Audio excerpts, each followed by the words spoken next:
Hey everybody, welcome back to my channel. Today we're going to have a little video talking about how my reading tastes have changed in the last 5 years.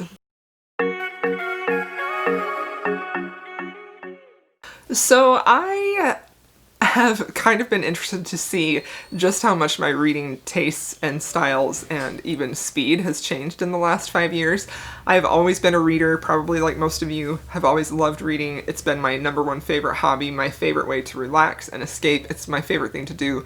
I always have a book with me no matter what, and that's pretty much how my life has always been. But there was a time when I was like starting to kind of, I don't know if it was like I was burning out. I don't think I was burning out. I think what happened is that I got really super busy with my business that I started, and my kids were at a certain age where I was really involved with them and didn't have a ton of time to read. But I think mostly what it came down to is the books that I was choosing just kind of put me in a perpetual reading slump, and I couldn't really find things that I loved and that I was really vibing with. And that was 5 years ago. So in 2015, I had one of my worst reading years ever. I think I'm looking on Goodreads right now. I think I only read like 25 books that year in 2015. Let's see. Yeah, I read 25 books in 2015, which was like nothing, you know? Like I feel like before that I was reading maybe like 60 books a year. Now I read much more than that. This year I think I just barely passed 100 books for the year, and last year I was a little bit like 75-ish or something like that. So I definitely am reading more. I'm enjoying more of what I read. But I feel like in 2015, I had a series of books that just weren't really for me. And another thing that I feel like was interesting that kind of contributed to that overall slump was that I was reading on my Kindle, and I kind of had stopped reading physical books at that time. And it was just too easy if I didn't really love the book, to just kind of switch over to the internet or something like that on my Kindle instead of read the book that I wasn't really loving. So yeah, anyway, at 2015, I had there were some good books. It was kind of dismal too, but that set off almost like a 2-year reading slump to where I didn't really read much of anything. Let me check. Yeah, I read some books. I didn't track them on Goodreads, so I'm not sure exactly what they were, but I wasn't reading a lot. I think the only books that I read between 2015 and 2018 that I remember loving were A Court of Thorns and Roses series. Like I read that when each book came out, was very excited about that. And then the other book series that I read whenever Cassandra Clare had a book came out, I would instantly read that. And I feel like I would read books here and there on my Kindle, usually like indie romances, but I don't remember what they were because I didn't track them. Anyway, this is just kind of a reading journey to see 2015 what I read compared to now, and if I think I still would like them or not. So here we go. So in 2015, I'm going to start with, let's see, when did I update this? Okay. So one of the first books I read in 2015 was The Rook by Daniel O'Malley. This was like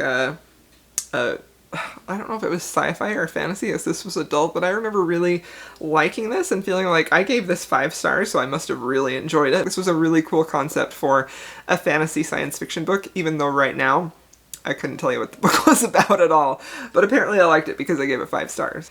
The next book I read was Of Beast and Beauty, so I think that what we'll see here is a lot of like adult kind of fantasy, sci-fi kind of things like that, and also a lot of YA fantasy romance.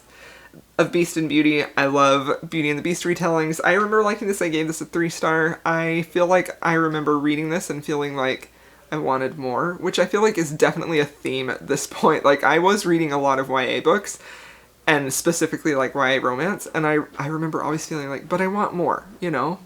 Anyway. Another book that I read, which I actually did not rate, and I believe I DNF'd it, was Cell by Stephen King, and this was when I finally decided, nope, I hate Stephen King. He's not for me. I do not like his books. I don't like him at all. I feel like I just don't like him. But I do remember, I can't remember if it was either just the unsettling amount of gore that was in this book, or if it was the way he talked about women, or if it was a combination of the two, because let me tell you, I cannot stand the way that he writes about women. I think it's disgusting and distasteful, and I hate it, and I just can't get past that to enjoy his books. Another book I read was This Is What Happy Looks Like by Jennifer E. Smith. This was another YA romance contemporary. I gave this a 3 out of 5 stars, and I do remember reading this and liking it, but also sort of feeling like I just wanted more, you know? It just didn't seem great, which, I mean, I'm an adult woman, so, but, you know, like, I don't feel like that's true. I feel like there are some YA books that you can absolutely enjoy as an adult. I don't feel like you have to be a certain age to enjoy YA. I just feel like the books I was choosing, I was looking for romance while not technically reading romance, and I just was not happy with what I was reading. So the next book, I do remember really loving this series, is Sea of Shadows by Kelly Armstrong and Empire of Night. I gave Sea of Shadows 4 stars and Empire of Night 5 stars. I adore Kelly Armstrong. I think she's a fantastic writer. I loved this series so much. I never read the last book. I'm not sure why, but I loved them. I think they were like sort of an Asian fantasy, and they were just so well done. I loved them. There was a little bit of romance, but in these it felt like the fantasy was done so well that I didn't really mind that there wasn't much romance in it.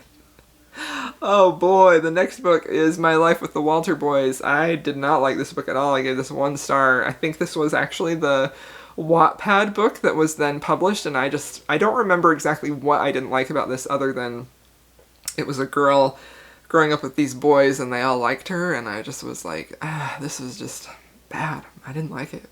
Didn't like it at all. And then I read Crash Into You by Katie Mcgregory. Katie Mcgregory. I loved Katie Mcgregory's books. I felt like most of her books were a hit for me. This one I only gave 3 out of 5 stars. I don't really remember what this one was about. Apparently it wasn't 5-star though. And then I read The Hollow City by Dan Wells. So this is, again, me getting back into those sort of adult fantasy sci-fi type of things, and I loved this book. Dan Wells is an incredible writer. I really, really enjoy his stuff. If you're looking for like a fantasy type of thriller even, it's just really, really good. He has some YA stuff, and I liked it. The Partial series, it was like a dystopian. That was good too. Saint Anything, Sarah Dessen. I loved this book. Sarah Dessen, I adore her. I think she's one of the few YA writers that I still stand behind, because I feel like she just does that coming of age and that sweet, you know, romance just so well. I just love her books. That one I do remember really, really loving, although again, I couldn't tell you what it's about. And then I read The Ice Dragon by George R.R. Martin, which I gave 2 stars apparently. I think this was a little short novella. I think that the reason I gave this 2 stars is just because it was a disappointing novella and I wanted more from it. So yeah.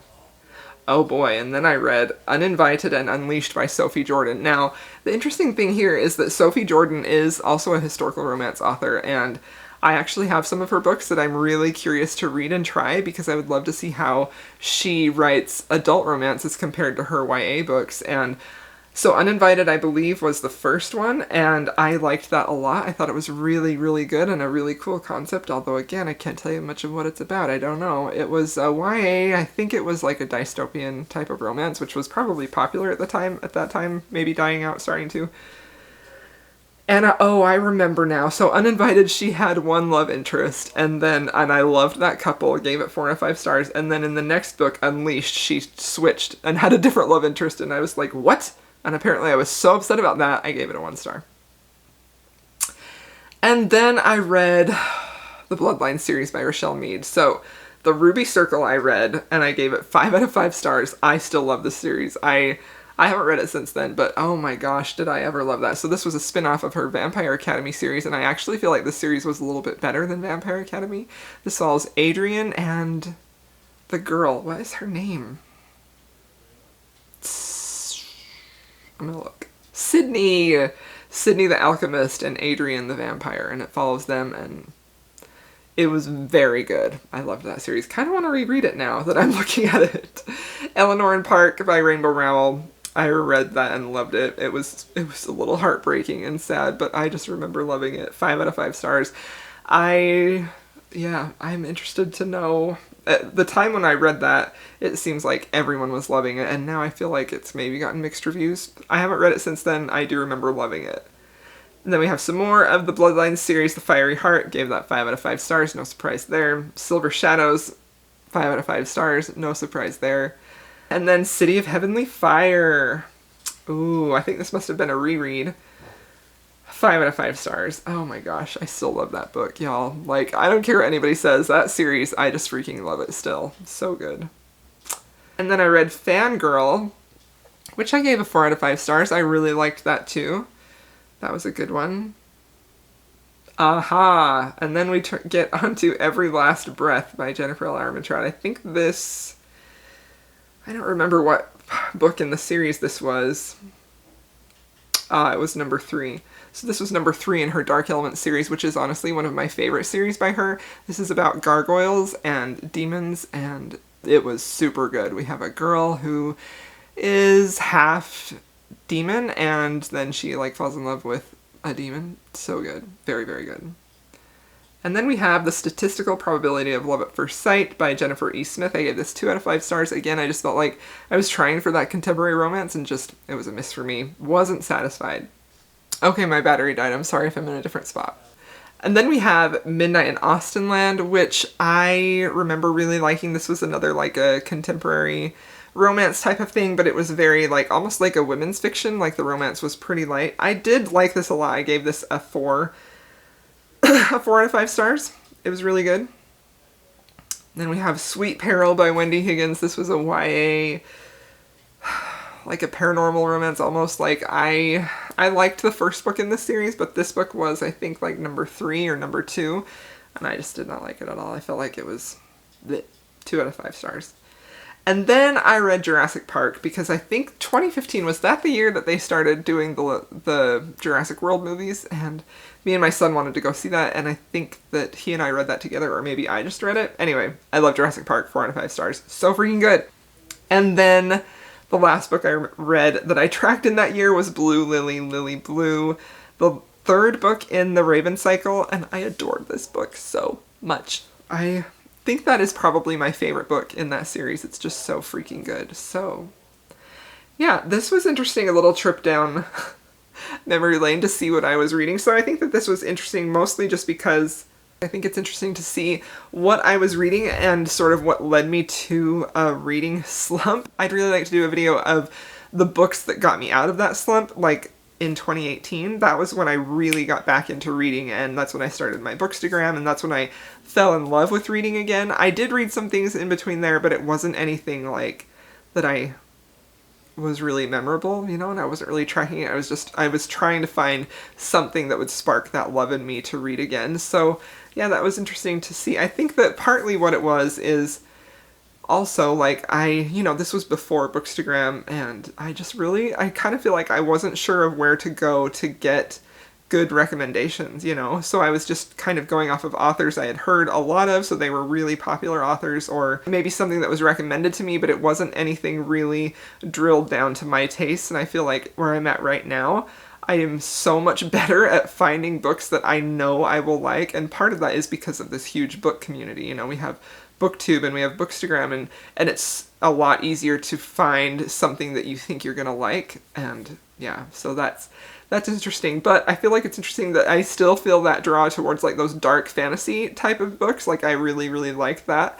But also almost all of these in some way, other than maybe like the Dan Wells book, they have romance as a huge part of that, you know? But I was like fighting that part of me that's like, I don't just read romance, but I'm like, if there's a book in it and it doesn't have romance in it, like, I'm probably not gonna read it. So anyway, this is just me just interested to see like how my reading has evolved. Now I proudly read romance. I look for that. I look for a specific type of romance, and that's what I like to read, and I read more 5 stars. I have more enjoyment of my reading now than I ever have before, and it's just a lot of fun. So anyway, I hope you liked that. That was kind of a fun little video just to see what I was reading 5 years ago compared to what I'm reading right now. It'll be interesting when the year is over to look back and see all of the books that I've read, although I don't think I will do them one by one if I've read over 100. But alright, thanks so much for watching. We'll see you in my next video.